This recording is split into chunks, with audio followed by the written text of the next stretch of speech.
going back lots and lots of years, actually going back way back to the beginning of the century, even when we were doing gramophone records and producing them, occasionally they would get voices on there that were not their voices, all right?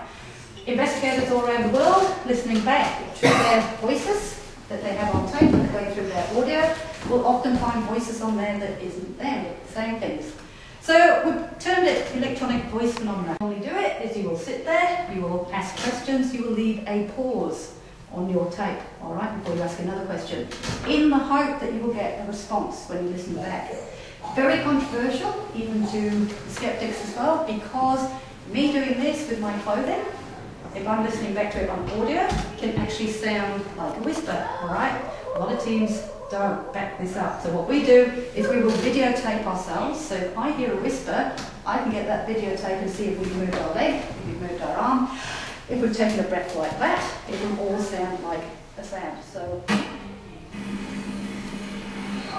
that very first one is what you're listening to. It will loop. Now just haven't told me this. That is not my clothing. You can hear it's a voice. That's Jeff. You can hear with Jeff's voice, his voice is echoing. Alright? The reason his voice is echoing is because it's a big building. The first voice doesn't echo.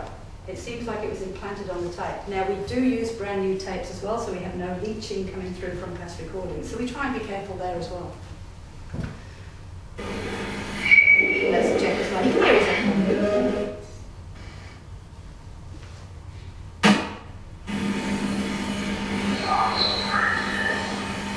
Any guesses? I think you've seen the video, haven't you? So you probably know.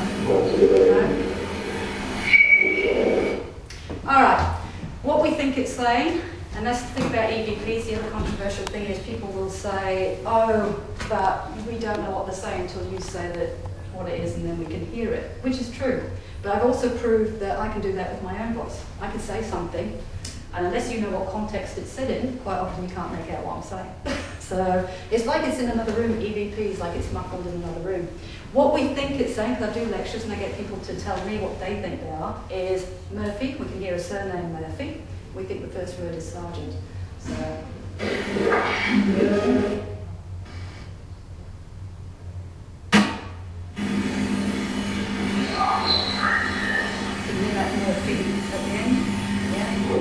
One more little flavour and we'll move on to another one.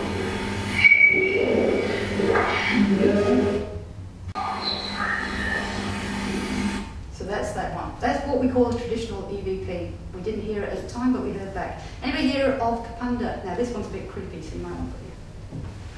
Where's this one taken? Probably dirty look I get. Alright. Kapunda, anybody heard about Kapunda? Yeah? St. John's, Warwick Moss made the documentary The Most Haunted Town in Australia. No? You missed that one? Oh, probably, yeah. That caused a lot of urban myth. Is there much now, people say to me on the tour, have you ever been scared by all this? Because I've been researching for 20 years now. And no, you learn to keep your... It's uneasy. You can't say it's not. You're in the dark. Your imagination can go off sometimes.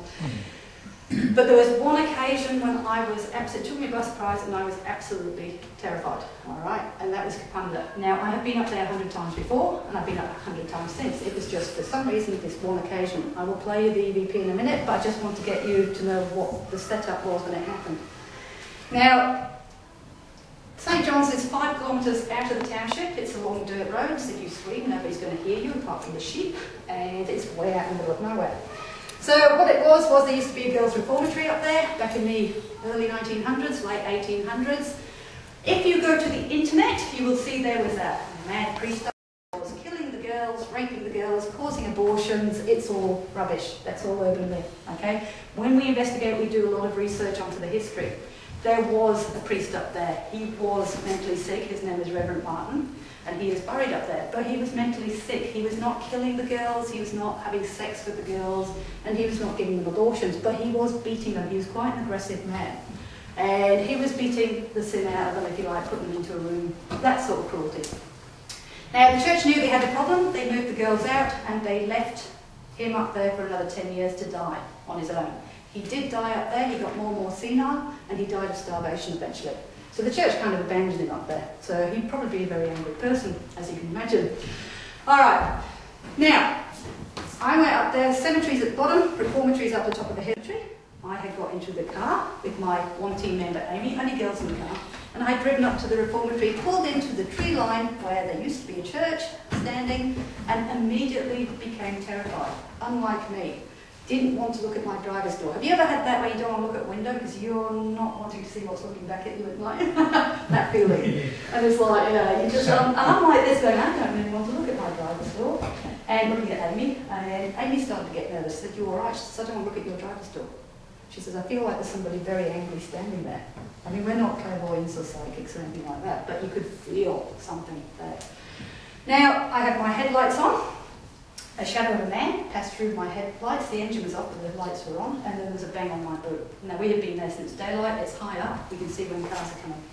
So I said to her, "Listen back to the tape. We are always mic'd up because it's easy for note-taking. If anything happens, I don't have to get a pen and a clipboard out. All I have to do is talk into the microphone. Such and such happened at such and such a time." I said to listen back to the tape. And this is what she got. Not quite as friendly as Sergeant Murphy. "You will hear me laughing. All right, the reason I have laughed is one of my team members radioed up to me on the two-way going, 'Are you getting out of the car anytime soon?' 'Yes, my equipment ready,' I said. I take my finger off the button and go, 'Likely, I'm going to get out tonight.' And that's why I'm laughing. All right, what it is comes over the top of me. I cannot talk that loud. Hopefully I hit the right one.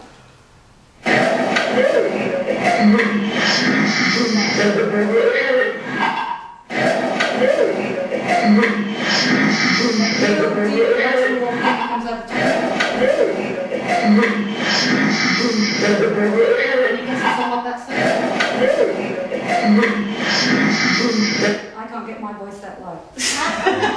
I could try, but it isn't going to work. That is a very, very low voice. How come it doesn't sound very good like that? Because that was on a different type of tape, all right? We used different types. You know the old cassettes? You know those crappy old cassettes that we will ditch in the bin now? The dinosaur things we used to use as... That's what that was caught on. They're not very good quality, all right? So that was running at the time. Nowadays they're a lot better, all right? So that was also, I think, in a little way it was starting to slow down a little bit because you can hear my voice is a little low, but that's still not me saying that. Any guesses? Did you think you could guess what it said? No, you've got good ears. Mine are getting old. In fact, I probably can't hear it hardly now. No fresh ears. What we think it's sinners with the S drawn out at the end. All right, so it's like sinners, and it's got that distortion at the end.